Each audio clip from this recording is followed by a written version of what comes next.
आप सभी का स्वागत है फिर से मेरे यूट्यूब चैनल पर। और आज की इस वीडियो में हम लोग एक और नई कहानी पढ़ने वाले हैं जिसका नाम है तीसरी कसम। तो देखो, इस कहानी के मैंने पूरे प्रॉपर नोट्स इसके अंदर डाल रखे हैं। कहानी बहुत बड़ी थी, मैंने कोशिश करी है कि सब कुछ इसमें शामिल कर लूँ। और देखना, ये कहानी बहुत ही इम्पोर्टेंट कहानी है और ध्यान से पढ़ना, इसलिए मैंने काफ़ी ध्यान से इसके नोट्स भी बनाए हैं। तो चलिए हम चालू करते हैं, अपने आज के इस नोट्स को पढ़ना चालू करते हैं। और मैंने इस तरीके से डिज़ाइन किया है कि आपको बोरिंग नहीं लगेगा। मैंने बढ़िया तरीके से तैयार किया है। तो चलिए शुरू करता हूँ मैं अपनी आज की इस क्लास को। तीसरी कसम कहानी, जिसे लिखा था फणीश्वर नाथ रेणु ने, ठीक है? ये कहानी कब लिखी गई थी? 1958 में। और किस पत्रिका में छपी थी? अपरंपरा, ठीक है? अपरंपरा पत्रिका में छपी और ठुमरी संग्रह के अंदर इसे संकलित किया गया था। ठुमरी संग्रह मैंने आपको इससे पहले एक लाल पान की बेगम कहानी पढ़ाई थी, वो भी क्या है, ठुमरी संग्रह में ही थी। इसके अंदर 9 कहानियाँ हैं, आपको बताया था मैंने ठुमरी संग्रह के अंदर, जिसमें से एक है तीसरी कसम और एक है लाल पान की बेगम भी। अब देखो, जहाँ पर मैंने पी लगा रखा होगा, उसका मतलब होगा वो कथन पीवाईक्यू में पूछा गया है, यानी या फिर उस जगह से पीवाईक्यू में क्वेश्चन बने हैं। क्यू का मतलब है कि आगे आने वाले टाइम में वहाँ से क्वेश्चन बन सकते हैं। अब देखो, कहानी की शुरुआत होती है इस लाइन से। हीरामन की गाड़ीवान हीरामन गाड़ीवान की पीठ में गुदगुदी लगती है। हीरामन कौन है? इस कहानी का सबसे मेन पात्र है। हीरामन क्या है? एक गाड़ीवान है। गाड़ीवान कैसी? जो बैल होती है आगे और पीछे गाड़ी होती है, सवारियों को लेकर के जाते हैं, वो वाली गाड़ीवान। तो वो है। उसकी पीठ में गुदगुदी लगती है, इस वाक्य से कहानी की शुरुआत होती है। पिछले 20 साल से गाड़ी हाँकता है कौन? हीरामन। ये इंपॉर्टेंट है, पूछा जा सकता है। ये देखो क्यों लगा रखा है मैंने, ठीक है? तो ये पूछ सकते हैं। तो हमने कोशिश करी है कि अभी भी एनटीए में जो क्वेश्चन बनेंगे वो नए क्वेश्चन बनेंगे। जो उसने पहले पूछ लिया है वो क्या है, बहुत ही 1, 2, 3, 4 क्वेश्चन आ सकते हैं, पर ज़्यादातर जो क्वेश्चन है वो नए बनेंगे और उन्हीं नए क्वेश्चनों को हम लोग पकड़ने की कोशिश करेंगे। तो देखो, पिछले 20 सालों से गाड़ी हाँकता है हीरामन। बैलगाड़ी सीमा के उस पार मोरंगंज, ठीक है? देखो, मोरंगराज से नेपाल से धान और लकड़ी ढो चुका है। तो देखो कहाँ-कहाँ से वो गाड़ी ला चुका है। कंट्रोल के ज़माने में चोर बाज़ारी का माल इस पार से उस पार पहुँचाया है, लेकिन कभी तो ऐसी गुदगुदी नहीं लगी पीठ में। तो इस बार उसे गुदगुदी लग रही है पीठ में, पर ऐसा क्यों हो रहा है, आगे आपको बताऊँगा। अब देखो, ये कुछ नया एक्सपीरियंस है, नया अनुभव है और बहुत ही यूनिक है हीरामन की लाइफ में, इसलिए हम इसे एज़ अ कहानी पढ़ भी रहे हैं। कंट्रोल का ज़माना है। हीरामन कभी भूल सकता है उस ज़माने को? एक बार 4 खेप सीमेंट और कपड़े की गाँठों से भरी गाड़ी जबरन जोग जोगबानी में विराटनगर पहुँचाने के बाद हीरामन का कलेजा कैसा पुख्ता हो गया था। तो एक बार उसे कंट्रोल के ज़माने में, यानी कि जब इस व्यवस्था कड़ी थी, उस टाइम पे उसने जोगबानी में विराटनगर पहुँचाया, ठीक है? विराटनगर उसने एक सामान पहुँचाया। उसके बाद से हीरामन का कलेजा पुख्ता हो गया था। फारबिसगंज का हर चोर व्यापारी उसको पक्का गाड़ीवान मानता है। तो फारबिसगंज से बहुत ज़्यादा जुड़ा हुआ है हीरामन। उनके बैलों की बड़ाई बड़ी गद्दी के बड़े सेठ जी खुद करते हैं। उसके बैलों की जो बढ़ाई है ना, तारीफ़ यानी कि बड़ी गद्दी के बड़े सेठ खुद करते हैं, अपनी भाषा में। तो जिनको भी चोरी का माल लदवाना होता है, ये सब करना होता है, तो उन्हें तो यही चाहिए ना, जो उनका चोरी का माल लेके जा सके। तो एक बार ये लेके गया था, तो इसलिए उसकी बहुत तारीफ़ करते हैं। तो गाड़ी पकड़ी गई 5वीं बार सीमा के इस पार तराई में। तो कई बार उसकी गाड़ी पकड़ी भी गई है। तो देख सकते हो 5वीं बार पकड़ी गई, यानी क इससे पहले भी काफ़ी बार वो पकड़ा जा चुका था। तो मुनीम को गाड़ी से नीचे उतार कर दरोगा ने उसकी आंखों पर रोशनी डाल दी। तो इस बार वो मुनीम जी का सामान लेके जा रहा था, मुनीम जी उसकी गाड़ी में भी बैठे थे। तो दरोगा जी ने उसे पकड़ लिया इस बार। अब पकड़ते ही क्या है, उसकी आंखों में रोशनी डाली। फिर 2 सिपाहियों के साथ सड़क से 20-25 रस्सी दूर झाड़ी के पास ले गए। गाड़ीवान और गाड़ियों पर 5-5 बंदूक वाले सिपाहियों का पहरा। हीरामन समझ गया, इस बार निरस्तार नहीं, जेल है। कह रहा है इस बार नहीं बच पाऊँगा, इस बार तो लग रहा है जेल हो ही जाएगी मुझे, ठीक है? तो देखो, हीरामन गाड़ी के पास तैनात सिपाहियों ने अपनी भाषा में सिपाहियों ने अपनी भाषा में दूसरे सिपाही से धीमी आवाज में पूछा, का हो, मामला गोल हो की का? फिर खैनी तमाकू देने के बहाने उसी सिपाही के पास चला गया। तो देखो, दो, एक, दो, तीन, तीन, चार, गाड़ी गाड़ी की आड़, हीरामन ने फैसला कर लिया। उसने धीरे से अपने बैलों की गले की रस्सी खोली। गाड़ी पर बैठे बैठे दोनों को जुड़वा बांध दिया। बैल समझ गए कि उन्हें क्या करना है। हीरामन उतरा। जूती जुती हुई गाड़ी में बांस की टिकटी लगाकर बैलों के कंधों को बेल बेलाग किया। ठीक है, अब हीरामन समझ गया कि भाई गड़बड़ है। उसने बैलों को बांध दिया। अब उनको बांध के समझा दे कि क्या करना है। दोनों के कान में के पास गुदगुदी लगा दी और मन ही मन बोला, चलो भैया, जान बचेगी तो ऐसी ऐसी सग्गड़ गाड़ी बहुत मिलेगी। एक, दो, तीन, नौ, दो, 11। तो ये भी क्या है, लाइन पीवाईक्यू में पूछ सकता है यहाँ से लेके यहाँ तक कि ये किस कहानी का है, और है भी तो किस कहानी का है, किस कथन का है। किसी भी तरह का सवाल बन सकता है, ये लाइन पूछी जा सकती है। घर पहुंचकर 2 दिन तक बेसुध पड़ा रहा हीरामन। होश में आते ही उसने कान पकड़कर कसम खाई थी, अब कभी ऐसी चीज की लदनी नहीं ला देंगे। चोर बाजारी का माल, तौबा तौबा। तो उसने कसम खाई कि भाई अब चोर बाजारी का जो काम है मैं नहीं करूंगा। ठीक है, अब कहानी का नाम भी देखोगे, तीसरी कसम। यानी इस कहानी के अंदर वो 3 कसमें खाता है, जिसमें से पहली कसम ये है कि चोर बाजारी का माल नहीं ला देगा। और आपको कहानी में इस तरीके से इसलिए पढ़ा रहा हूँ क्योंकि कोई भी लाइन आपसे पूछ सकता है कि ये लाइन कहानी में थी या नहीं, और जो इंपॉर्टेंट है उन्हीं को मैंने इसमें रखा भी है। तो देखो, 2 कसम खाई है उसने। एक, चोर बाजारी का माल नहीं ला देंगे। दूसरा, बांस की लदनी नहीं ला देगा। अपने हर भाड़ेदार से वे पहले ही पूछ लेता है, चोरी चमारी वाली चीज तो नहीं, और बांस बांस लादने के लिए 50 रुपए भी दे कोई, हीरामन की गाड़ी नहीं मिलेगी। दूसरे की गाड़ी देखें, क्योंकि एक बार उसने बांस लादा था तो गाड़ी क्या है, बेकाबू हो गई थी उसकी, और जा करके उसका एक्सीडेंट हो गया था, इसलिए वो बांस भी नहीं लाता। बांस की लदनी ही नहीं, हीरामन ने खरैया शहर की लदनी भी छोड़ दी। तो ये शहर वो है जहां से उसने बांस की लदनी ला दी थी, तो वो अब उस शहर की लदनी ही नहीं लेता कि छोड़ो। और जब फारबिसगंज से मोरंगा मोरंग मोरंग का भाड़ा ढोना शुरू किया तो गाड़ी ही पर। कई वर्ष तक हीरामन ने बैलों को आधी दारी पर जोता, फारबिसगंज से मोरंग। ठीक है, आधा भाड़ा गाड़ी वाले का और आधा बैत वाले का हिस्सा। गाड़ी वानी करो मुफ्त, आधी दारी की कमाई से बैलों के ही पेट नहीं भरते। तो क्या है कि उसकी गाड़ी तो अब थी नहीं। ठीक है, तो अब उसके पास केवल बैल थे, तो आधा माल गाड़ी वाले को उसे देना पड़ता था। पर लेकिन पिछले साल ही उसने अपनी गाड़ी बनवाई है। ठीक है, अब उसने अपनी एक नई गाड़ी बनवा ली।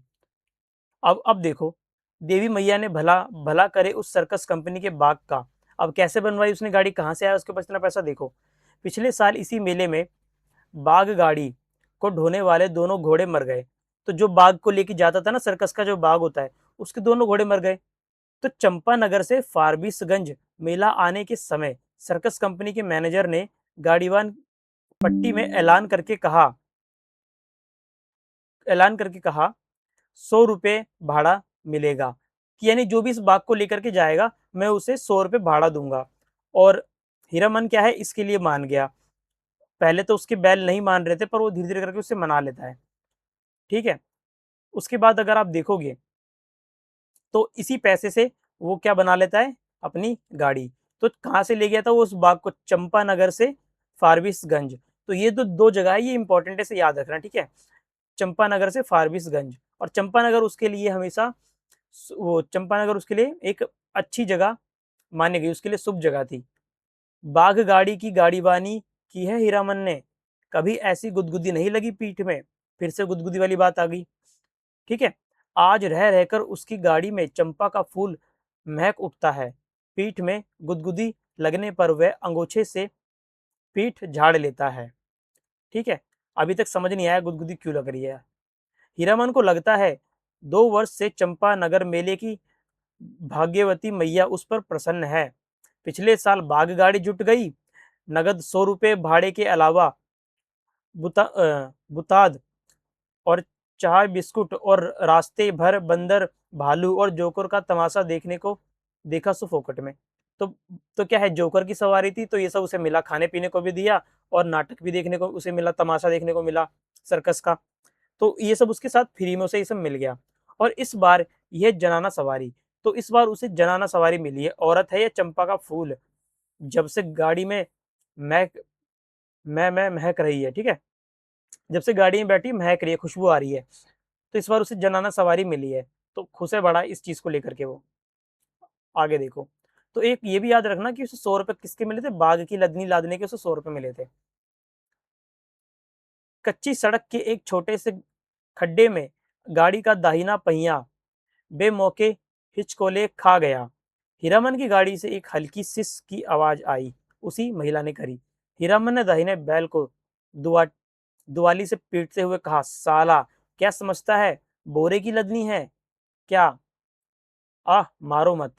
ये किसकी ये उसकी जो सवारी है उसने बोला। उसका क्या नाम है अभी आपको बताऊंगा। अनदेखी औरत की आवाज ने हीरामन को अचरज में डाल दिया, ठीक है? बच्चों की बोली जैसी महीन और फैल्गुनिस बोली। तो जो फैल्गुनिस शब्द याद रखना, ये तीसरी कसम की मैनोपोली है, ये उसी का शब्द है। मथुरा मोहन मथुरा मोहन नौटंकी कंपनी में लैला बनने वाली हीराबाई का नाम किसने नहीं सुना होगा भला? तो वो कौन है जिसको इसकी सवारी उसने ला दी है? वो है मथुरा मोहन कंपनी की नौटंकी की कौन, लैला जो बनती है उसका नाम है हीराबाई। आगे देखो, लेकिन हीरामन की बात निराली है। उसने 7 साल तक लगातार मेले की लदनी लादी, कभी नौटंकी थिएटर या बाइस्कोप सिनेमा नहीं देखा। लैला या हीराबाई का नाम भी उसने नहीं सुना कभी, ठीक है? देखने की क्या बात है। तो हीरामन को नहीं पता भाई कौन है हीराबाई, कौन नाच करता है, गाना करता है, उसे कोई मतलब नहीं है। उसने कभी थिएटर देखा ही नहीं। एकदम सीधा-साधा भोला-भाला आदमी। अब देखो, हीरामन से पूछती है, भैया तुम्हारा नाम क्या है? हूबहू फैल्गुनिस। हीरामन के रोम-रोम बज उठे। मुंह से बोली नहीं निकली। उसके दोनों बैल भी कान खड़े करके इस बोली को परखते हैं। मेरा नाम नाम मेरा हीरामन। उसकी सवारी मुस्कुराती है। मुस्कुराहट में खुशबू है। तभी तो मीता कहूंगी, भैया नहीं, मेरा नाम हीरा है। तो क्या कहती है वो, हीराबाई उसे कहती है, तब तो मीता कहूंगी। तो मीता क्या है इसका? उसने शॉर्ट नाम रख दिया और फिर अपना नाम बताती कि मेरा नाम क्या है, हीरा है। तो दोनों का नाम मिल गया, हीरामन, हीराबाई। इस ये इस जो शब्द है, इस ऐसे बोलता है, इस हीरामन को प्रतीत नहीं मर्द और औरत के नाम में फर्क होता है। हाँ जी, मेरा नाम भी हीराबाई है। तो फिर हीरामन सोचता है, कहाँ हीरामन और कहाँ हीराबाई, बहुत फर्क है। आगे देखो, हीरामन ने अपने बैलों को झिड़की दी। कान चुनिया कर गप सुनने से ही 30 कोस मंजिल कटेगी क्या? जो बैल होते हैं वो भी क्या है, उसकी बातें सुन रहे होते हैं, तो उनको डांट रहा होता है। कितना चलना है उसे? 30 कोस चलना है। आगे देखो, हीरामन के सामने सवाल उपस्थित हुआ। वह क्या कहकर गप करे हीराबाई से। अब बात करने की सोच रहा था, पर क्या सोच उसकी बात करे। तोहे कहे या आहा, उसकी भाषा में बड़ों को आह का अर्थ होता है आप, याद रखना, ये भी पूछ सकते हैं आपसे। कहकर संबोधित किया जाता है। कचहरी बोली में 2-4 सवाल जवाब चल सकता है। दिल खोल कर गप तो गांव की ही बोली में ही की जा सकती है किसी से। तो दिल से बात अगर करनी है तो कचहरी बोली में नहीं की जा सकती। कचहरी बोली कौन सी होती है? जो कोर्ट में बात की जाती है और उसे एक तरीके से दिल की बात नहीं मानी जाती, चालाकी की भाषा मानी जाती है कचहरी बोली को। तो उसमें तो बात नहीं बनेगी। किसका कथन है? हीरामन का, याद रखना। आगे देखो, आसिन कार्तिक के भोर में जा छा जाने वाली कुहासे से हीरामन को पुरानी चिढ़ है। बहुत बार वह सड़क भूल कर भटक चुका है।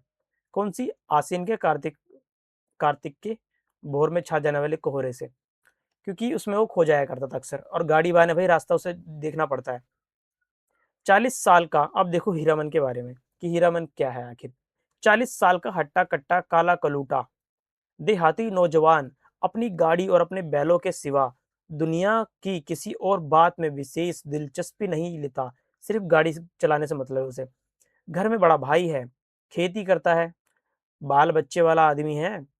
हीरामन भाई से बढ़कर भाभी की इज्जत करता है, भाभी से डरता भी है। हीरामन की शादी हुई थी बचपन में ही, गोने के पहले ही दुल्हन मर गई। हीरामन को अपनी दुल्हन का चेहरा याद नहीं। दूसरी शादी दूसरी शादी ना करने के अनेक कारण हैं। भाभी की जिद, कुमारी लड़की से ही हीरामन की शादी कराएंगी। कुमारी लड़की का मतलब 5 से 7 साल की लड़की, ये भी याद रखना कुंवारी लड़की का मतलब क्या है। कौन मानता है श्रद्धा कानून, कोई लड़की वाला दो ब्याही को अपनी लड़की गरज में पड़ने पर ही दे सकता है। भाभी उसकी 3 सत करके बैठी है, सो बैठी है। भाभी के आगे भैया की भी नहीं चलती। अब हीरामन ने तय कर लिया है, शादी नहीं करेगा। कौन बलाए मोले लेने जाए, ब्याह करके फिर गाड़ी वानी क्या करेगा कोई, और सब कुछ छूट जाए। गाड़ी वानी नहीं छोड़ सकता हीरामन, तो उसे अपनी गाड़ी वानी से बहुत प्यार है। तो पता लग गया आपको हीरामन के बारे में, उसके भाई के बारे में, उसकी भाभी के बारे में। ठीक है, आगे देखो। इन सबको छोटी-छोटी जो चीज़ें हैं ना, आप उसे लिखते जाओ साथ में, क्योंकि दोबारा जब कभी आप रिवाइज़ करोगे ना, तो वो बहुत जल्दी रिवाइज़ हो जाएगा। और बाकी इस जो वीडियो मैं बना रहा हूँ कहानियों की, इसको आप 1 से 2 बार देख लोगे, तो आपको कहानी भी याद हो जाएगी, और जो फैक्ट्स हैं, उसे तो आप अपने एक अलग से नोट्स बना लो। ठीक है? बाकी पूरी कहानी और उसकी इम्पोर्टेंट चीज़ें, घटनाएँ, उसके लिए आप मेरी वीडियो की मदद ले सकते हो। हीरामन ने पूछा, "आपका घर कौन जिला में पड़ता है?" कानपुर। किसने बताया ये? अब देखो, ये है, ये कानपुर में पड़ता है हीराबाई का घर, जो औरत उसके गाड़ी में बैठी है। हीरामन होशियार है, कुहासा छँटते ही अपनी चादर से टप्पर में पर्दा कर दिया। ठीक है? बस 2 घंटा, उसके बाद रास्ता चलना मुश्किल। कार्तिक की सुबह की धूप आप बर्दाश्त ना कर सकिएगा। कजरी नदी के किनारे तैगछिया पेड़ के पास गाड़ी लगा देंगे, दोपहरिया काट कर। ठीक है? तो उसने सोचा कि भाई अब जो थोड़ा आराम करेंगे कहीं पर, तो कजरी नदी के पास तेगछिया पेड़ है ना, वहाँ वो आराम करेगा। सामने से आती हुई गाड़ी को दूर से ही देखकर वह सतर्क हो गया। लीक और बैलों पर ध्यान लगाकर बैठ गया। राह काटते हुए गाड़ीवान ने पूछा, मेला टूट रहा है क्या भाई? हीरामन ने जवाब दिया, वह मेले की बात नहीं जानता। उसकी गाड़ी पर बेदागी नैयर या ससुराल जाती हुई लड़की है। न जाने किस गांव का नाम बता दिया हीरामन ने उसे। ठीक है, छतरपुर पचीसा पचीरा, छतरपुर पचीरा उसने उसे नाम बताया गांव का। ठीक है, ये क्या है, पीवाईक्यू में पूछा गया है कि उसने क्या नाम बताया था गाड़ीवान को। और हीरामन क्या है कि सभी से क्या है, उस दुल्हन जो बैठी थी गाड़ी में, उसको छुपा के रखना चाहता है, उस महिलाओं को। ठीक है, जैसे दुल्हन को छुपा के रखते हैं ना, इस तरीके से उसने अपनी गाड़ी में पर्दा कर दिया था और छुपा के रखना चाहता था उसे। अब देखो, नाम लगन डयोडी का जमाना क्या था और क्या हो गया। तो ये जमाने की बात करता है, इसकी इसकी पूरी इस जमाने के बारे में जब आप कहानी पढ़ोगे तो आएगा। इसको मैंने नहीं रखा जानबूझ के, इतना इम्पोर्टेंट नहीं था। बाकी जब आप एक बार कहानी पढ़ोगे खुद से, तो आपको ये मिल जाएगा उसमें, नामनगढ़ का ज़माना क्या था, कैसा था। वही छोटी-सी कहानी है कि पहले कैसे किसी एक राजा को बेटी नहीं हो रही थी, फिर बेटा हो गया था, ऐसे करके कहावत है। लेकिन काला आदमी, राजा क्या महाराज भी हो जाए, रहेगा काला आदमी ही। साहेब के जैसी अकल कहाँ से पावेगा। ये भी क्या है, पीवाईक्यू में पूछा गया है कि किस कहानी से संबंधित है और किसका कथन है। तो ये है, ये किस कहानी का कथन है, ये तीसरी कसम। और ये हीरा का कथन था, हीराबाई मतलब हीरामन का। उसको कहानी सुना रहा होता है ना, तो उसको तब वो बोलता है ये बात। देसी घोड़े पर पाट के बोझ लादे हुए बनियों को आते देखकर हीरामन ने टप्पर के पर्दों को गिरा दिया। बैलों को ललकार कर विदेशिया नाच का वंदना गीत गाने लगा। तो देखो, ये जो गीत ये गाता है ना, उसको ले जाते वक्त, वो बहुत ज़्यादा एग्ज़ाम में पूछे जाते हैं। कई बार इसे कर्म में भी पूछ लेते हैं, पर गीत तो पूछा ही गया है कि कौन-कौन से गीत कहानी में आए थे। तो सबसे पहला गीत जो आता है वो ये आता है, जे मैया सरस्वती अर्जी करत बानी, हमरा पर हमरा पर होखू सहाई है मैया, हमरा पर होखू सहाय। यानी कि मेरी मदद करना, मेरी सहायता करना। जय सरस्वती मैया अर्जी करत बानी, यानी मैं तुम्हें याद कर रहा हूँ, हमरा पर होकर सहाय मैया। तो उनसे मदद मांग रहे एक तरीके से। तो ये क्या है, वंदना गीत है, इसलिए इसको वंदना गीत कहा जाता है। और ये विदेशिया नाच का वंदना गीत है। आगे देखो 20 से, और ये है पहला गीत, ठीक है? ये पीवाईक्यू में पूछा भी जा चुका है, इसलिए मैंने यहाँ लिख रखा है पी। आगे देखो 20 से 25 साल पहले विदेशिया बलवाही छोकरा नाच वाले एक से एक गजल खमेटा गाते थे। अब तो भोंप में भोपू भोपू करके कौन गीत गाते हैं लोग। जा रे जमाना, छोकरा नाच का गीत याद आई हीरामन को। जा रे जमाना ये भी इस कहानी की मैनोपली है, इसी के अंदर आपको ये देखने को मिलेगा। आगे देखो, तो पहले क्या है जो ये था हीरामन, उसे छोकरा नाच वगैरह काफ़ी पसंद था, उसमें जाता था बहुत, इसलिए देखो उसे ये सब याद भी है। अभी तो हम विदे ये देखो अब अगला गीत वो गाता है, ये छोकरा नाच का एक गीत गा रहा है, देखो वही। सजनवा बैरी हो गए हमारो हमरो सजनवा, अरे चिट्ठिया हो तो सब कोई बाँचे, चिट्ठिया हो तो हाय कर्मवा, होए कर्मवा, कोई ना बाँचे हमारो सजनवा हो करमवा, ठीक है? ये है गीत है। ये दूसरा गीत आता है और ये भी पूछ रखा है यहाँ से, ठीक है? आगे देखो, बैलों को खोलने के पहले बाँस की टिकटिकी लगाकर गाड़ी को टिका दिया। तो बैलों को उसने क्या है, वहाँ वो पहुँच गया, उसने उसे खोल दिया उसी तेगछिया पेड़ के पास, ताकि वो भी पानी में चले जाए। और फिर वहाँ पर एक साइकिल वाला था। साइकिल वाले की ओर बार-बार घूरते हुए पहुँचा। पूछा उसने, "कहाँ जाना है? मेला? कहाँ से आना हो रहा है? बिशनपुर से?" तो आपसे ये पूछ सकते हैं कि बिशनपुर का ज़िक्र किसमें हुआ है? तो इसमें हुआ था बिशनपुर। बस इतनी ही दूर में थक गए, जा रे जवानी। तो उसको बोलता है, "अरे! इतनी जल्दी थक गए?" तो असल में बात क्या है कि हीरामन चाहता है कि हीरा और हीरामन के बीच में कोई ना हो, तो एक साइकिल वाला वहाँ पर था, बाकी कोई नहीं था, तो उसने उसे भी भगा दिया ऐसा बोल करके, ताकि उन दोनों के बीच में कोई ना आए। हीरामन का जी जुट गया। हीराबाई ने अपने हाथों से उसका पत्तल बिछा दिया, पानी छींट दिया, चूड़ा निकाल कर दिया। इस धन्य है हीरामन ने देखा, भाग्यवती मैया भोग लगा रही है, लाल होठों पर गोरस का परस, ठीक है? पहाड़ी तोते को दूध भात खाते देखा है?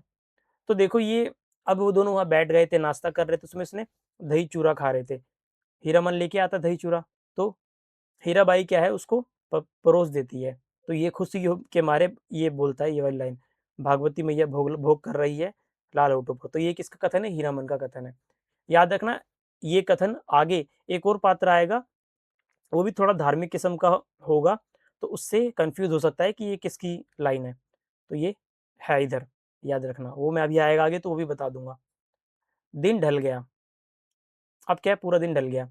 टप्पर में सोई हीराबाई और जमीन पर दरी बिछाकर सोया हीरामन की नींद एक ही साथ खुली। मेले की ओर जाने वाली गाड़ियां तेगचिया के पास रुकी, तो कुछ गाड़ियां वहां पर आ गई। बच्चे खच्चर कचर पचर कर रहे थे। हीरामन हड़बड़ा उठा। अब इतने सारे लोग आ गए वहां पर, गाड़ियां रुकी तो हड़बड़ा गया वो। टप्पर के अंदर झांक कर इशारे से कहा, दिन ढल गया है। गाड़ी में बैलों को जोतते समय उसने गाड़ी वालों के सवालों का कोई जवाब नहीं दिया। लोग पूछ रहे थे उससे बहुत सारी चीजें, पर उसने जवाब नहीं दिया। गाड़ी हाँकते हुए बोला, सिरपुर बाजार के अस्पताल की डॉक्टरनी है, रोगी देखने जा रही है, पास ही कुड़मा कुड़गाम है, ठीक है? इस बार उसने कहा, उसने इस बार नया बहाना बनाया कि सिरपुर बाजार, ये भी याद रखना, सिरपुर बाजार जगह का नाम आता है इसमें काफी सारा, उसमें से एक ये है, ठीक है? और इस बार उसने उसे अस्पताल की डॉक्टर नहीं बताया। तो सड़क के तयगछिया के गांव के बीच से निकलती है, सड़क तयगछिया गांव के बीच से निकलती है। गांव के बच्चों ने पर्दे वाली गाड़ी देखी और तालियां बजाकर रटी हुई पंक्तियां दोहराने लगे। लाली लाली डोलिया में, लाली रे दुल्हनिया पान खाए। तो ये बच्चे गाते हैं ये वाला गाना जब उनको देखते हैं जाते हुए, उसे लगता है कि दुल्हन जा रही है। तो ये तीसरा गीत है और ये भी पीवाईक्यू में पूछा गया है। आगे देखो, वो जो इस बार उन्हें सिरपुर बाजार बताता है इसलिए क्योंकि इस बार वो छतरपुर पचीरा नहीं बोल पाया, क्योंकि वो लोग जो इस बार आए थे ना वो उसी जगह के थे। आगे देखो, गांव के बाहर निकलकर उसने कनखी कनखियों से टप्पर के अंदर देखा। हीराबाई कुछ सोच रही है। हीरामन भी किसी सोच में पड़ गया है। थोड़ी देर बाद वह गुनगुनाने लगा। ठीक है, अब देखो हीरामन गाना गाने लगता है इन सब के बाद। सजन रे झूठ मत बोलो, खुदा के पास जाना है, ये गाना भी आप यूट्यूब पे चाहे तो सुन भी सकते हो। तीसरी कसम मूवी है, उसमें ये गाना आता है। नहीं हाथी, नहीं घोड़ा, नहीं गाड़ी, वहाँ पैदल ही जाना है। सजन रे झूठ मत बोलो, बाकी दोबारा से रिपीट हो जाएगा ये। ये भी पीवाईक्यू में पूछा गया था। चौथा गीत है, ठीक है? गीत ज़रूर सुनिएगा, नहीं मानिएगा। इस इतना शौक है गाँव का गीत सुनने का आपको, तब लीक छोड़नी होगी। चालू रास्ते में कैसे गीत गा सकता है कोई? तो अब हीराबाई उससे गीत सुनने की गुज़ारिश कर रही होती कि मेरे को कोई गीत सुनाओ, और वो ज़िद करती है तो कहता है सुना देता हूँ। तो क्या है, जिस रास्ते से वो चल रहा होता है उसे छोड़ के अलग रास्ता अपना लेता है। और वो कौन-सा रास्ता होता है देखो, और किस रास्ते पे वो जाता है, आता है देखो। हीरामन ने बाएँ बैल की रस्सी खींचकर दाहिने को लीक से बाहर किया और बोला, हरिपुर होकर नहीं जाएँगे तब। वो हरिपुर होके वो जाता, ठीक है? पर हरिपुर से अब होके नहीं जाएगा। इस बात को भी याद रखना। चालू लीक को काटते देखकर हीरामन की गाड़ी के पीछे वाले गाड़ीवान ने चिल्लाकर पूछा, काहे हो गाड़ीवान, लीक छोड़कर बेलीक कहाँ उधर? तो उसके पीछे और भी गाड़ी वाले आ रहे थे ना, तो वो बता रहे हैं उसको, पूछने लग जाते हैं। हीरामन ने हवा में दुलाती घुमाते हुए जवाब दिया, कहाँ है बेलीक? वह सड़क नननपुर तो नहीं जाएगी? फिर अपने आप बड़बड़ाया। तो वो कहता है, भाई मैं तो सही लीक पे जा रहा हूँ, जिस सड़क पे तुम चल रहे हो वो नननपुर थोड़ी जाएगी। यानी कि अब वो नननपुर वाले रास्ते पर चल गया है। और ये भी पीवाईक्यू में पूछा गया है कि किस नननपुर का जिक्र किस कहानी में आता है। फिर एक कहानी, फिर एक कहावत देखो, एक कथन इंपॉर्टेंट। इस मुल्क के लोगों की यही आदत है, बुरी है। राह चलते 100 जिहर करेंगे। ये क्वेश्चन पूछा जा सकता है, इसलिए मैंने इसमें डाल दिया। अरे भाई, तुमको जाना है जाओ, देहाती भुच्च सब। तो उन पे गुस्सा कर रहा होता है। नननपुर की सड़क पर गाड़ी लाकर हीरामन ने बैलों की रस्सी ढीली कर दी। बैलों ने दुलाती चाल छोड़कर कदम चाल पकड़ी। तो ये वाली लाइन देख के पूछ सकता है कि हीरामन ने बैलों की रस्सी यहाँ पर की ये चढ़ा करके टाइट कर दी।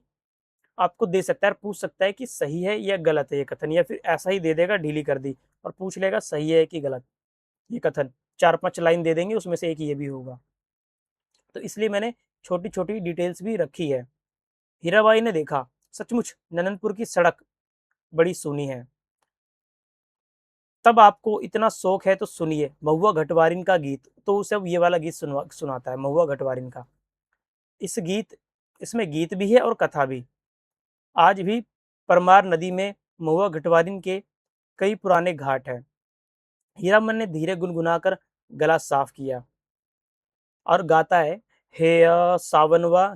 देखो, हेया करके वो एक आलाप लेता है पूरा, जैसे ये हेया सावन, सावन भादवा, भादवा के रे उमड़ल नदी नदिया गे मैयो, ठीक है? कहता है कि नदी उमड़ी है सावन में, मैयो गेरिन भयावनी ए हे ए, ठीक है? ये गा के बता रहा है वो। तड़ तड़का तड़के धड़के करेजा, ठीक है? उसके बाद फिर दोबारा आ का आलाप चलता है। मोरा मोरा की हमुओ जे बारी नहीं रे, ठीक है? ये वाला गीत वो गाता है, जिसके अंदर ज़्यादातर क्या है, आलाप है। बाकी याद रखने का तरीका ये है कि सावन भादो में नदी उमड़ रही है। आगे देखो, 5वां गीत है ये। हीरामन ने गले में कंपन कर पैदा की। अब आगे वो गाता है दोबारा, ये छठा गीत है इसका। हूँ रे डायनिया मैयो मैं मोरी मोरी ई, नोनवा चटाई के काहे नहीं मारली सोरी घरा। तो कह रहा है कि अपनी वो महुआ घटवारिन अपनी माँ को कह रही है कि बचपन में जब मैं छोटी थी तभी मुझे नमक चटा के या फिर ज़हर चटा के, नोनवा लिखा है इसका मतलब तो उसे नमक होता है, चटा के क्यों नहीं मार दिया, जो मुझे इस सौदागर को बेच दिया। तो सौदागर को उसकी माँ बेच देती है महुआ घटवारिन को, पैसे में खरीद के ले जाता है। यही दिनवा खातिर छिनरो दिया तेहू, कि यही दिन देखने के लिए मुझे जिंदा रखा था। कौसली के नैनु नुध उद्घाटन। तो उसी समय उसने, जब मैं पैदा हुई थी तभी क्यों नहीं मार दिया। तो महुआ घटवारिन ये गीत गा के बोलती है। तो देखो ये 7वां, ये छठा गीत है और इसी गीत से वो रिलेट भी करता है लास्ट में। आपको पता चलेगा। महुआ घटवारिन को क्या करता है, उसकी माँ एक सौदागर को बेच देती है। और हीरामन ने दम लेते हुए पूछा, भाखा भी समझती हो कुछ या खाली गीत ही सुनती है? उसने हीराबाई से पूछा, कुछ समझ आ भी रहा है? तो हीरा बोली, सब समझती हूँ। उटगन, उटगन माने उबटन, ठीक है, जो देहात में लगाते हैं, जो देह जो देह में लगाते हैं। तो यानी कि वो सब समझ रही थी। इस गीत में ना जाने क्या है कि सुनते ही दोनों थस-थसा जाते हैं, लगता है सो मन बोझ लाद दिया किसी ने। ये भी आपसे पूछा जा सकता है कथन। हीराबाई कहती है, तुम तो उस्ताद हो मीता। मीता यानी हीरामन। नननपुर तक वे अपने दोनों बैलों को ललकारता रहा। हर ललकार के पहले वे अपने बैलों को बीती हुई बातों की याद दिलाता। याद नहीं, चौधरी की बेटी की रात में कितनी गाड़ियां थी, सबको कैसे मात दिया था। हाँ, वही कदम निकालो, ले नननपुर से फारबिसगंज 30 कोस, 3 कोस 2 घंटे, और क्या। तो देखो, पहले तो रास्ता 30 कोस था चंपानगर से, अब नननपुर से क्या है, 3 कोस ही बचा है। ठीक है, अब देखो आगे। तुम मेरे उस्ताद हो, हमारे शास्त्र में लिखा हुआ है, एक अक्षर सिखाने वाला भी गुरु और एक राग सिखाने वाला भी उस्ताद है। पीवाईक्यू में पूछा गया है आपके ये वाली लाइन। आगे देखो, ये जो लाइन है हीराबाई की थी, क्योंकि उसने गीत सिखाया ना उसको, इसलिए। फारबिसगंज तो हीरामन का घर द्वार है। तो ये फारबिसगंज मैंने कहा था ना, बड़ा इंपॉर्टेंट है। क्यों? क्योंकि वो हीरामन का घर द्वार जैसा, ये भी पूछ सकते हैं आपसे। गांव समाज के गाड़ीवान एक दूसरे को खोजकर आपस आसपास गाड़ी लगाकर बासा डालते। तो अब वो लोग पता है पहुंच गए हैं मेले में, फारबिसगंज। अपने गांव के लालमोहर, धुन्नीराम, पलटन दास वगैरह गाड़ीवानों के दल को देखकर हीरामन अचका गया। तो सोच के सोचा रहे, यार ये सब मिल गए, अभी लोग सब क्या सोचेंगे, क्या देखेंगे। ये लोग मिल जाते, उसके गांव के लोग हैं। उधर पलटदास टप्पर में झांक कर भड़का, मानो बाघ पर नजर पड़ गई हो। हीरामन ने इशारे से सभी को चुप किया, फिर गाड़ी की ओर कनखी मारकर फुसफुसाया, चुप, कंपनी की औरत है, नौटंकी कंपनी की। तो सबको बता देता है फिर। आगे देखो, गाड़ी से 4 रस्सी दूर जाते जाते धुन्नी राम। तो ये जो मैंने लिखा ना, हीराबाई पर लट्टू, ये भूल जाओ। धुन्नी राम ने अपने अपने कुलबुलाते हुए दिल की बात खोल दी। इस तुम भी खूब हो हीरामन, उस साल कंपनी की बाग, इस बार कंपनी की जनाना। ये किसका कथन है? धुनीराम का। धुनीराम क्या है? उसका दोस्त है। आगे देखो, हीरामन ने दबी आवाज में कहा, भाई रे, ये हम लोगों के मुल्क की जनाना नहीं कि लपट लटपट बोली सुनकर भी चुप रह जाए। एक तो पश्चिम की औरत, तीस पर कंपनी की। तो कुछ उल्टा पुल्टा मत बोल देना उससे, हम नहीं सुनेगी, वो ऐसा बोल रही है। धुनीराम ने अपनी शंका प्रकट की, लेकिन कंपनी में तो सुना है पतुरिया रहती है। तो धुनीराम क्या है, पतुरिया बोलता है उसको, ये कंपनी की औरत को। पुतरिया का मतलब एक तरीके से वैश्या होता है। देखो, धुनीराम ने अपनी गलती मान ली। पलटदास को बात सूझी, हीरामन भाई, जनाना जात अकेले रहेगी गाड़ी पर? कुछ भी हो, जनाना आखिर जनाना है, कोई जरूरत ही पड़ जाए। ये पलटन दास ऐसा सोचता है, तो उसके पास चला जाता है, जाने की सोचता है। धुनीराम ने पूछा, फोकट में देखने पर भी तुम्हारी भौजाई बात ना सुनेगी? तो क्या है, हीरामन, अब देखो, हीराबाई जो है, हीरामन को कहती है कि तुम मेरी नौटंकी में नाटक देखने के लिए आओ। उसके लिए उसे पास देने के लिए भी तैयार होती है फ्री में, पर हीरामन मना करता है। तो धुनीराम उसे मना रहा होता है कि फ्री में देखने में भी क्या तुम्हारी भौजाई गुस्सा करेगी। आगे देखो, लाल मोहर के बासा के बगल में एक लकड़ी की दुकान लाद कर आए हुए गाड़ीवान का बासा है। बासा के मीर गाड़ीवान मियाँ जान बूढ़े ने सफरी गुड़गुड़ाती पीते हुए पूछा, क्यों भाई, मीना बाजार की लदनी लाद कर कौन आया है? तो ये जो मीना बाजार आया है, ये भी आपके क्या है, पीवाईक्यू में पूछा गया है। ये जो मैंने यहाँ क्यू लगाया है, इसे पी रखो। पीवाईक्यू में ये भी पूछा गया है कि मीना बाजार का जिक्र किसके अंदर आता है? तो तीसरी कसम के अंदर। तो ये हीरा बाई को लेने के लिए आ जाता है। तो लसनवा लाल मोहर का नौकर गाड़ीवान है। लसनवा के बारे में सुनो। वो लाल मोहर का नौकर है। नौकर गाड़ीवान है, उम्र में सबसे छोटा है, पहली बार आया है, तो क्या बाबू बबुअन के यहाँ बचपन से नौकरी कर चुका है, बचपन से नौकरी करता आ रहा है वो। हीरामन ने उसको यानी पलटन दास को चेतावनी दी कि गपशप होशियारी से करना। वह चुपचाप गाड़ी की असनी पर जाकर बैठ गया।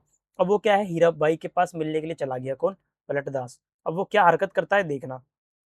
हीरामन की हीरामन की जगह पर हीराबाई ने पूछा, तुम भी हीरामन के साथ हो?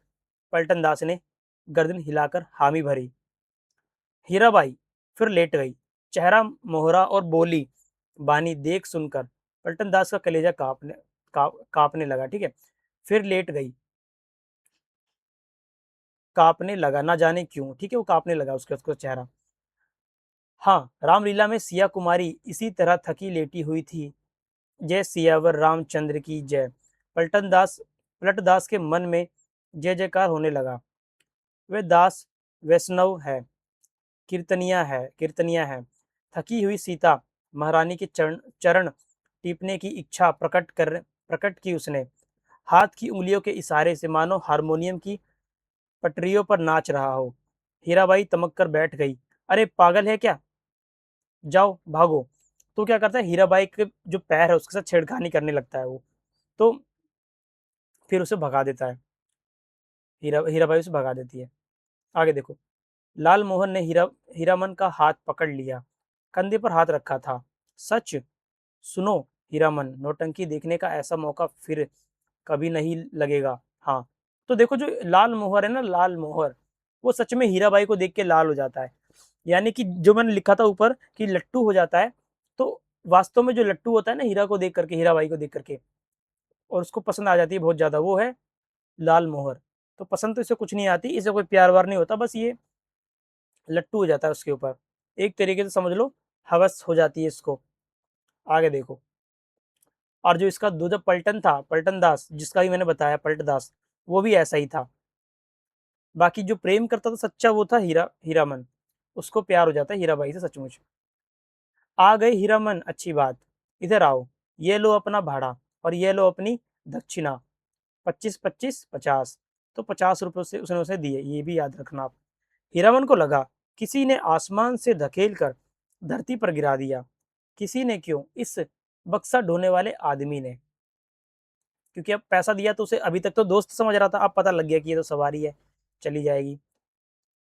हीराबाई बोली, लो पकड़ो, और सुनो, कल सुबह रोहता कंपनी में, ये रोहता कंपनी है, रोहता कंपनी में आकर मुझसे भेंट करना, पास बनवा दूंगी। बोलते क्यों नहीं। तो देखो पहले मैंने बताया था कि वो मोहन कंपनी में काम करती थी, अब किस में काम करती है, रोहता कंपनी में आ गई है वो। ठीक है, अभी पास बनवा देगी, उसने उसे सुबह बुलाया है। तो धुनीराम की स्वगोक्ति भी स्वगोक्ति भी सभी ने सुनी, यानी खुद ही बोल पड़ा धुनीराम। हीराबाई ने भी, गाड़ी बेल छोड़कर नौटंकी कैसे देख सकता है कोई गाड़ीवान मेले में। दोनों ने बोला, हीराबाई ने भी। अच्छा, तो देखो ये था, ये धुनीराम ने बोला था, ठीक है, कि कोई गाड़ीवान अपनी गाड़ीवान छोड़ करके कैसे कोई देख लेगा नौटंकी। ठीक है, भाइयों, आप देखो आवाज आती है बैकग्राउंड में, भाइयों, आज रात दी रोत्ता संगीत कंपनी के स्टेज पर गुलबदन देखिए। गुलबदन, आपको यह जानकर खुशी होगी कि मथुरा मोहन कंपनी की मशहूर एक्ट्रेस मिस हीरा देवी, जिसकी एक एक अदा पर हजार जान फिदा है, इस बार हमारी रोत्ता कंपनी में आ गई है। याद रखिए, आज रात मिस हीरा देवी, गुलबदन। तो ये अनाउंसमेंट होता है, और ये पीवाईक्यू में पूछा भी गया है। ये क्या है, पीवाईक्यू है, कि देखो कि वो क्या है, पहले मथुरा कंपनी में थी, अब रोहतक कंपनी में आ गई। ये पूछा गया था कि पहले किस कंपनी में थी, अब कौन सी कंपनी में आ गई।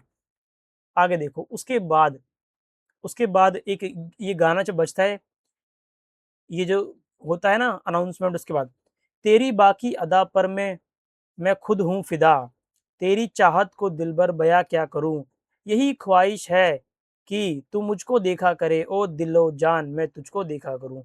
किर किर किर गड़गड़ धन धन धनाम। ये क्या है, जो पीट रहे होते हैं ना ढोल, साथ में वो बज रहा था। तो ये गीत गाते हैं। हर आदमी का दिल नगाड़ा नगाड़ा हो गया। लाल मोहर कचहरी बोली जानता है। तो कचहरी बोली कौन बोलता है? लाल मोहर। लाल मोहर ने एक काले कोट वाले से कहा, बाबू साहेब जरा सुनो तो। अब ये हीराबाई के पास आ गए हैं पास लेने के लिए। तो वहां देखो एक बाबू साहेब दिखता है, उससे पूछता है। काले कोट वाले ने नाक भों चढ़ाकर कहा, क्या है इधर क्यों? लाल मोहर की कचहरी बोली गड़बड़ा गई। तेवर देखकर बोला, गुलगुल नहीं नहीं, बुलबुल नहीं। तो वो कुछ बोल नहीं पाया लाल मोहर। हीरामन ने झट से संभाल लिया। हीरा देवी किधर रहती है, बता सकते हैं? उस आदमी की आंखें हठात लाल हो गई। सामने खड़े नेपाली सिपाही को पुकार कर कहा, इन लोगों को क्यों आने दिया इधर? हीरामन, वही फैल्गुनिस आवाज इधर से आई। खेमे के पर्दे को हटाकर हीराबाई ने बुलाया, यहाँ आ, यहाँ आ जाओ अंदर। देखो बहादुर, इनको पहचान लो, ये मेरा हीरामन है, समझे? आगे देखो। लाल मोहन ने लाल कागज के टुकड़े को छूकर देखा। पास, वारे हीरामन भाई, लेकिन 5 पास लेकर क्या होगा? पलटदास तो फिर लौटकर आया ही नहीं अभी तक। तो वो चला गया था ना भाग के, जब वो छेड़ाखानी करी उसने इसके साथ, तो वापस आया नहीं था अभी तक। तो उसने उसे 5 पास दिए। ये भी याद रख सकते हो आप। हीरामन ने कहा, जाने दो अभागे को, तकदीर में लिखा नहीं।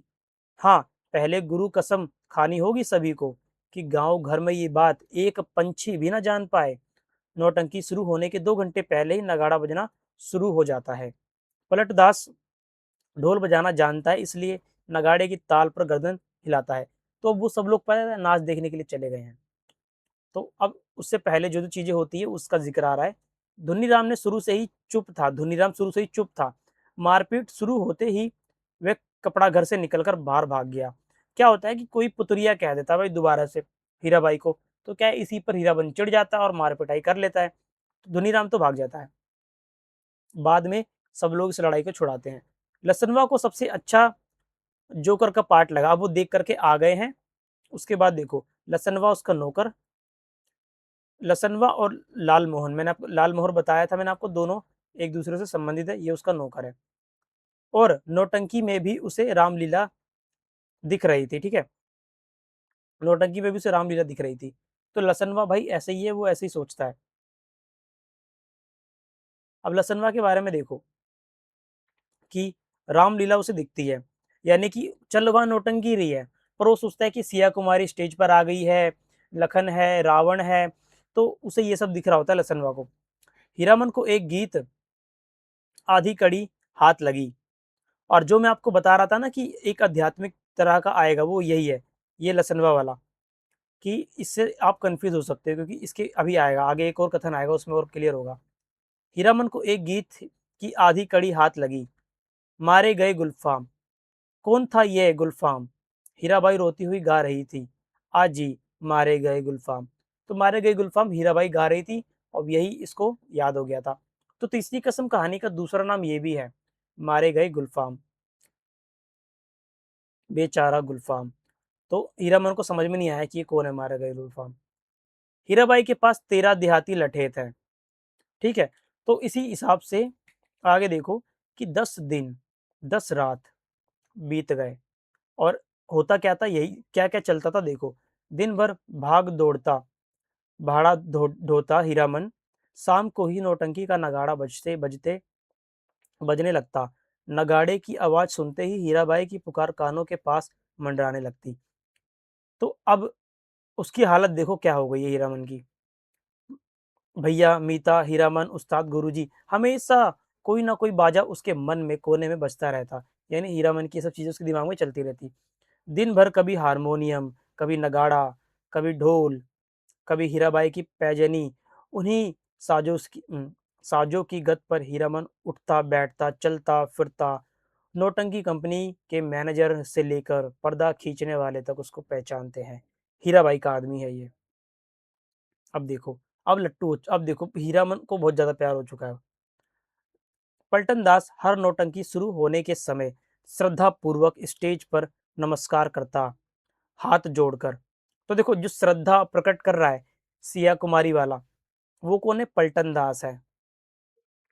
मैंने आपको जो यहाँ पर बताया था एक और,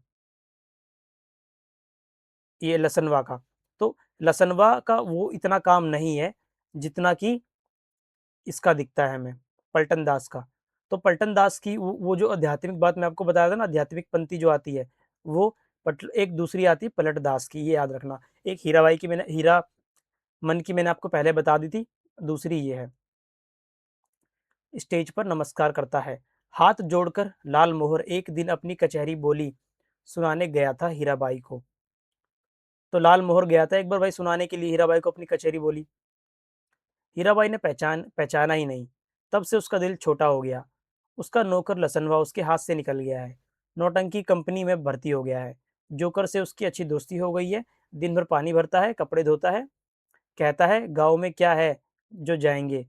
लाल मोहर उदास है। ठीक है, लाल मोहन का तो भाई दिल टूट गया। अब वो क्या है, इसलिए उदास है। धुनीराम घर चला गया है बीमार होकर। तो देखो, अब हीरामन बचा है सिर्फ। उस्ताद, जनाना मुसाफिर के फाटक के पास से हीराबाई ओढ़नी से मुंह हाथ ढककर खड़ी थी। थैली बढ़ाती हुई बोली, लो हे भगवान, भेंट हो गई। चलो, मैं तो उम्मीद खो चुकी थी, तुमसे अब भेंट नहीं हो सकेगी। मैं जा रही हूँ गुरुजी। तो उसे लगा था अब क्या है, नाटक वाटक सब समाप्त हो गया। उसने जो अपनी पैसों की थैली हीराबाई को रखने के लिए दी थी, उसने उसे वो थैली लौटा दी। अब वो क्योंकि हीराबाई वापस जा रही है, तो वो उसे बताती है। उसे तो लगा था कि शायद वो लास्ट टाइम पे उससे नहीं मिल पाएगी, क्योंकि हीरामन कहीं दिख नहीं रहा था, पर भेंट हो गई थी। तो कहता है कि अब मैं जा रही हूँ गुरुजी। तो हीराबाई चंचल हो गई, बोली, हीरामन इधर आओ अंदर, मैं फिर लौट कर जा रही हूँ मथुरा मोहन कंपनी में। तो वापस मथुरा मोहन कंपनी में जा रही है। उन्होंने क्या है, दोबारा इन कंपनी ने हीराबाई को खरीद लिया। अपने देश की कंपनी है, नवेली मेला आओगे ना? कह रहा अपने ही देश की कंपनी है, नवेली मेला आओगे ना? तो क्या है, न नवेली मेला में अब उसका नाच दिखाया जाएगा। हीराबाई ने हीरामन के कंधे पर हाथ रखा, इस बार दाहिने कंधे पर। इससे पहले बाइने कंधे पर रखा, तेने कंधे पे, अब सीधे कंधे पे रखा है। फिर अपनी थैली से ऊपर निकालते हुए बोली, एक गर्म चादर खरीद लेना। तो उसने फिर से रुपये निकाल करके उसे कि अपने लिए गर्म चादर ले लेना। हीरामन की बोली फूटी, इतनी देर बाद इस हरदम रुपया पैसा रखिए, रुपया क्या करेंगे चादर। क्या है, उसको गुस्सा आ जाता है कि क्या रुपया पैसा। उसे लगता है कि उसके दिल की बात नहीं हो रही थी ना, इसलिए उसे गुस्सा आता है। इसके बाद हीराबाई जाली जाती है रेलगाड़ी से, चली जाती होगा, ठीक है। इसके बाद हीराबाई चली जाती है रेलगाड़ी से। लाल मोहर ने हीरा मन को समझाने की कोशिश की, लेकिन हीरामन ने अपनी गाड़ी गांव की ओर जाने वाली सड़क की ओर मोड़ दी। अब मेले में क्या धरा है, खोखला मेला। तो ऐसे ही होता है ना, जब किसी को किसी से प्यार होता है, जब वो वहां नहीं है, तो वो जगह क्या रह गई, उस जगह वो जगह उसके लिए खोखली हो जाती है। तो उसके लिए भी वो मेला अब खोखला हो गया है, इसलिए वो घर जाने के लिए रास्ता पकड़ता है। हीरामन कभी रेल पर नहीं चढ़ा। उसके मन में फिर पुरानी लालसा झांकी। रेलगाड़ी पर सवार होकर गीत गाते हुए जगन्नाथ धाम जाने की लालसा। उलटकर अपने खाली टप्पर की ओर देखने की हिम्मत नहीं होती। जो उसकी थी ना गाड़ी, बैलगाड़ी, उसके पीछे वो देख रहा था कि यार इसमें तो कोई नहीं है अब। पीठ में आज भी गुदगुदी लगती है उसके। आज भी रह रहकर चंपा का फूल खिल उठता है उसकी गाड़ी में। एक गीत नहीं, एक एक गीत की टूटी कड़ी पर न- नगाड़े का ताल कट जाता है बार बार। तो क्या है, ये सब उसके साथ अब हो रहा है उसे। अब देखो, उसने उलट कर देखा। बोरे भी बोरे भी नहीं, बांस भी नहीं, बाग भी नहीं, परी, देवी, मित्ता, हीरा देवी, महुआ घटवारिन, कोई नहीं। ये सब उसके मन में चल रहा है, जैसे मन में आता ना, ये 1 2 3 4 फटाफट फ्लैशबैक्स आते हैं। ऐसे ही ये सब आ रहा है उसके मन में, जो भी उसने अभी तक किया। कि बांस आ रहा है उसके मन में, बाग आ रहा है, बोरा आ रहा है, परी, देवी, मिता, हीरामन, महुआ घटवारिन, कोई नहीं। मरे हुए मुहूर्त की गूंगी आवाजें मुखर होनी चाहती है। हीरामन के होठ हिल रहे हैं। अब हीरामन के क्या है, होठ हिल रहे हैं। उसके मन में ये सब चल रहा था। शायद वो तीसरी कसम खा रहा है, कंपनी की औरत की लदनी। तीसरी कसम उसने खा ली कि कंपनी की औरत की लदनी नहीं ला देगा आपसे। हीरामन ने हठात अपने दोनों बैलों को झिड़की दी, दुआली से मारते हुए बोला बोला रेलवे लाइन की ओर उलट उलट कर क्या देखते हो। दोनों बैल ने कदम खोलकर चाल पकड़ी। तो दोनों बैल ऐसे रेलवे स्टेशन की तरफ देख रही हुई थी जहां पर वो हीराबाई को छोड़कर आया, क्योंकि बैल भी समझ रहे हैं कि हीरामन उदास है और उसी के लिए उदास है। तो जानवरों का कितना अच्छा इसमें दिखाया गया है, जानवर का और उसके साथ रिश्ता, जो कि एक आदमी है, फिर एक आदमी का प्रेम औरत के प्रति, और उसी गाँव का भोला-भाला दृश्य। कितनी बढ़िया तरीके से फणीश्वर नाथ रेणु ने इस कहानी के माध्यम से बताया है, वो देखने लायक है। और ये आप जब पढ़ोगे तो भी आपको पता चलेगा। हीरामन गुनगुनाने लगा, "आजी मारे गए गुलफ़ाम।" तो जब बैलों को उसने चलाया तो वो ये बोला उसने उसके बाद।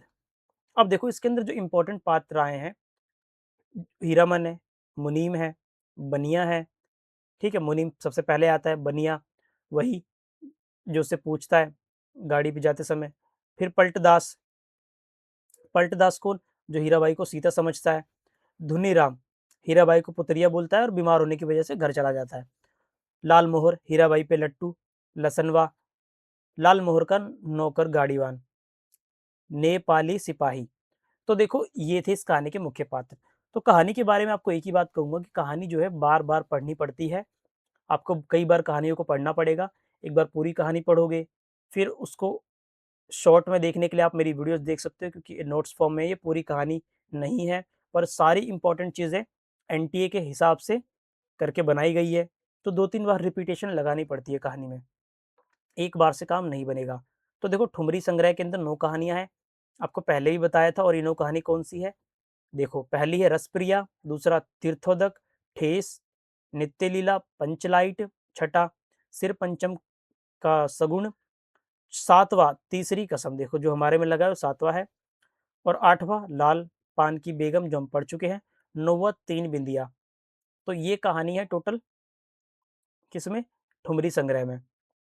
तो सबसे चलो, और ये वाली जो मैं सबको सबसे पहले यहाँ बताता हूँ, ये सबसे इंपॉर्टेंट है, इसे पहले ही देख लिया करो। तो ये थी हमारी आज की पूरी कहानी। आशा करता हूँ आपको वीडियो पसंद आई होगी। वीडियो पसंद आई है तो वीडियो को लाइक कर देना, चैनल पर नए तो सब्सक्राइब करना मत भूलना। मैं इसी तरीके की बेहतरीन वीडियोस आप लोगों तक हमेशा लाता रहता हूँ। और इस वीडियो को अपने किसी एक दोस्त के साथ ज़रूर शेयर कर देना। बाकी आप लोग पूरी प्लेलिस्ट चेक कर सकते हो और वीडियोज़ मेरी चेक कर सकते हो। मैं मिलता हूँ आपसे नेक्स्ट वीडियो में, तब तक के लिए अलविदा। शेयर ज़रूर कर देना वीडियो को।